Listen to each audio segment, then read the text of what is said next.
আসসালামু আলাইকুম everyone, Ruma cooking house থেকে সবাইকে স্বাগত জানিয়ে আমি আবার একটি নতুন রেসিপি নিয়ে হাজির হয়ে গেলাম আপনাদের সামনে। আশা করছি যে যেখানে আছেন অনেক ভালো আছেন, আমিও অনেক ভালো আছি। এতক্ষণে বুঝতেই পারছেন আমি আজকে কি রেসিপি নিয়ে হাজির হয়েছি। অনেকে এই মাছটিকে বলে বাইলা মাছ, আবার অনেকে বলে বেলে মাছ। তো যাই হোক, আজকে আমি এই বেলে মাছের চচ্চড়ি করে দেখাবো আপনাদেরকে খুব সহজ পদ্ধতিতে। এবং অনেক সময় আমরা মাছ যখন রান্না করি, মাছে একটা আষ্টে ভাব থাকে বা সেই গন্ধটা আমরা অনেকেই সহ্য করতে পারি না। তো এইটা যেন না হয়, কিভাবে এই গন্ধটা থেকে রেহাই পাওয়া যায় সেই টিপসটাও আমি আপনাদেরকে আজকে এই ভিডিওর সাথে শেয়ার করব। অবশ্যই সবাই আমার সঙ্গে থাকবেন এবং কি কি আমি উপকরণ দিয়ে রান্না করছি চলেন এক নজর দেখে নিই। আজকের রেসিপিটা যদি আপনাদের কাছে ভালো লেগে থাকে তাহলে অবশ্যই আমার চ্যানেলটি সাবস্ক্রাইব করবেন এবং পাশে থাকা বেল আইকনটি অবশ্যই প্রেস করে রাখবেন, তাহলে আমার নতুন নতুন নোটিফিকেশন আপডেট সবার আগে আপনাদের কাছে পৌঁছে যাবে।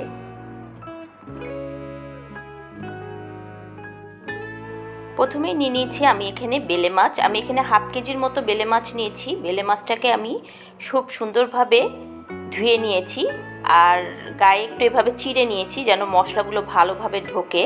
তো আমি একটু লেবু আর লবণ দিয়ে ভালোভাবে মাখিয়ে 10 মিনিট রেখে খুব ভালোভাবে ধুয়ে নিয়েছি। এভাবে ধুলে গন্ধটা কম লাগবে।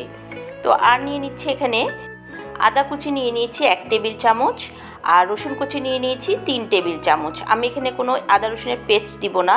এখানে আমি 8-10টির মতো কাঁচামরিচ এভাবে ফালি করে কেটে নিয়েছি। আর নিয়ে নিচ্ছি ধনে পাতা, এখানে 3 টেবিল চামচের মতো ধনে পাতা আছে, আর হাফ কাপের মতো পেঁয়াজ কুচি আছে। আর বাকি মশলাগুলো আমি রাঁধতে রাঁধতে আপনাদের বলে দেবো। আর এখানে আমি 1/3 কাপের মতো তেল নিয়ে নিয়েছি। তেলটা হালকা গরম হয়েছে, এখন আমি এতে দিয়ে দিলাম প্রথমে আদা কুচি। একটু ভেজে নিয়ে এর মধ্যে দিয়ে দেব রসুন কুচি। আদা রসুনের কুচিটা দিয়ে যদি রান্না করা যায় মাছটা কিন্তু খেতে খুব ভালো লাগে। তো আমি এখানে এটা কয়েক সেকেন্ডের মতো ভেজে নিচ্ছি। এখন দিয়ে দিচ্ছি একটা এলাচ। এই এলাচটা দিলে মাছের যে আঁশটা ভাব বা গন্ধ থাকে সেটা কিন্তু একদম চলে যায়। এটা মাছটা সবাই খেতে পারে, অনেক আছে মাছ খেতে পারে না গন্ধ লাগে বলে, যত ভালো করেই ধোয়া হোক না কেন। এই জন্য এই এলাচটা দিলে একদম কোনো গন্ধ লাগবে না। এই টিপসটা আপনারা কাজে লাগাতে পারেন। আর দিয়ে দিলাম এখানে পেঁয়াজ। এখানে হাফ কাপের মতো পেঁয়াজ আমি কুচো করে দিয়ে দিয়েছি। এখন এই পেঁয়াজটা খুব সুন্দরভাবে আর কি ব্রাউন করেও ভাজবো না, কিন্তু নরম করে একটু হালকা লাল করে ভেজে নেব। তো এই তো আমার ভাজা হয়ে গেছে। এখন আমি দিয়ে দেবো এর মধ্যে 2টা বড় বড় টমেটো কুচি। তো আমি এখানে 2টা বড় বড় টমেটো কুচি দিয়ে দিয়েছি। এই মাছটাতে টমেটো কুচি দিলে খেতে খুব ভালো লাগে। আর দিয়ে দিচ্ছি এখানে পরিমাণ মতো লবণ। এখন এইগুলো খুব ভালোভাবে তেলের মধ্যে একটু কয়েক সেকেন্ড ভেজে নেব আমি।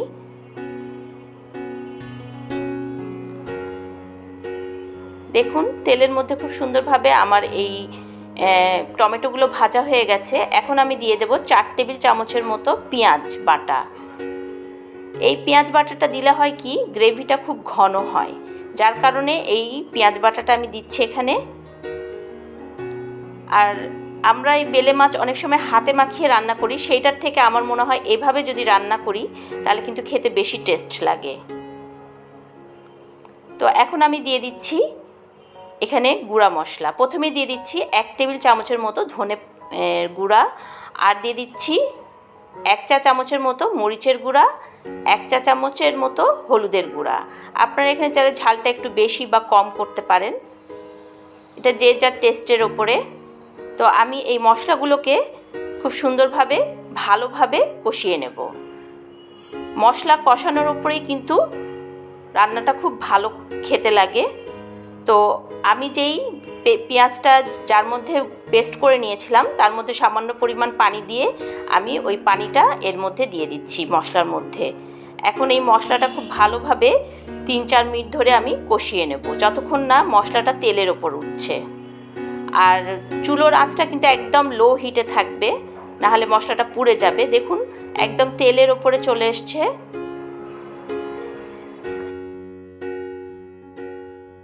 এখন আমি সব মাছগুলো এই মশলাটার উপরে দিয়ে দিচ্ছি।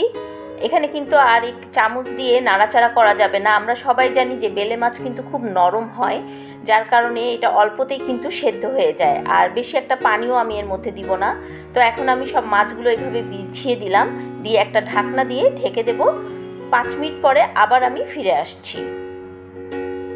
দেখুন 5 মিনিট পরে ফিরে এসেছি, অলমোস্ট এক সাইডে কিন্তু হয়ে গেছে। তো আমি এরকম একটু দুই দিকের হাতল ধরে হাঁড়ির এভাবে একটু দুলিয়ে দিচ্ছি।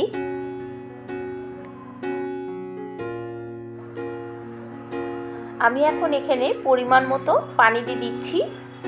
এই তো হাফ কাপের মতোই পানি দিয়ে দিলাম। তো এখন আমি কড়াইটা ধরে একটু এইভাবে আবার দুলিয়ে দিচ্ছি।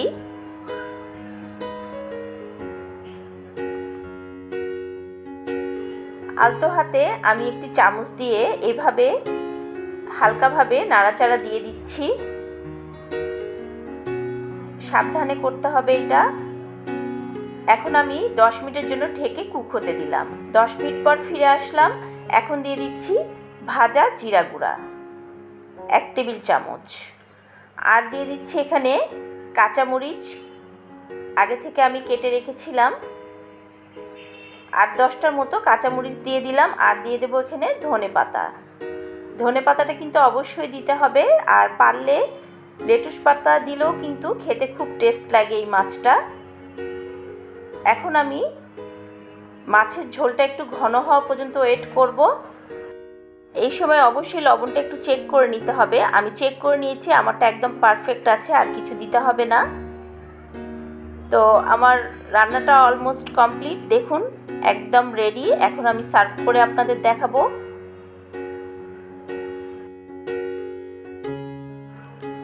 এই তো আমি এখন পরিবেশন করে দেখাচ্ছি আপনাদেরকে। দেখুন মাছগুলো আমি যখন তুলবো মাছগুলো কিন্তু ভেঙে যাবে না, এত সুন্দরভাবে কুক হয়েছে মাছগুলো। একদম পারফেক্টভাবে আমি রান্নাটা করে আপনাদের দেখিয়েছি। আপনারা যদি এইভাবে রান্না করেন অবশ্যই খুব মজাদার একটা রেসিপি আপনাদের বাসায় সবাইকে খাওয়াতে পারবেন। আর আমি এর উপর একটু লেটুস পাতা কুচো দিয়ে দিচ্ছি, আর এই পাতাটা যদি দিতে পারেন তাহলে খুবই ভালো। এটা কিন্তু মাছে খুব সুন্দর একটা ফ্লেভার এনে দেয়। তো বুঝতেই পারছেন মাছে ভাতে বাঙালি আমরা। তো গরম গরম সাদা ভাতের সাথে এই বেলে মাছের চচ্চড়ি খেতে এতটাই মজা লাগে যে এটা আমরা সবাই জানি বেলে মাছ খেতে কিন্তু খুবই মজা হয়। আর আমার এই রেসিপিটা আপনাদের কাছে কেমন লাগলো অবশ্যই আমাকে কমেন্ট করে জানাবেন। আর যদি ভালো লেগে থাকে তাহলে অবশ্যই ফ্রেন্ডস এবং ফ্যামিলির মাঝে শেয়ার করে দিতে ভুলবেন না। আর সাবস্ক্রাইব যারা করেছেন তাদেরকে অসংখ্য ধন্যবাদ জানাচ্ছি, আর যারা এখনও করেনি তাদের সবাইকে আমার চ্যানেলটি সাবস্ক্রাইব করার অনুরোধ রেখে আজকে আমি আপনাদের কাছ থেকে বিদায় নিচ্ছি। সবাই ভালো থাকবেন, সুস্থ থাকবেন। আসসালামু আলাইকুম, আল্লাহ হাফেজ।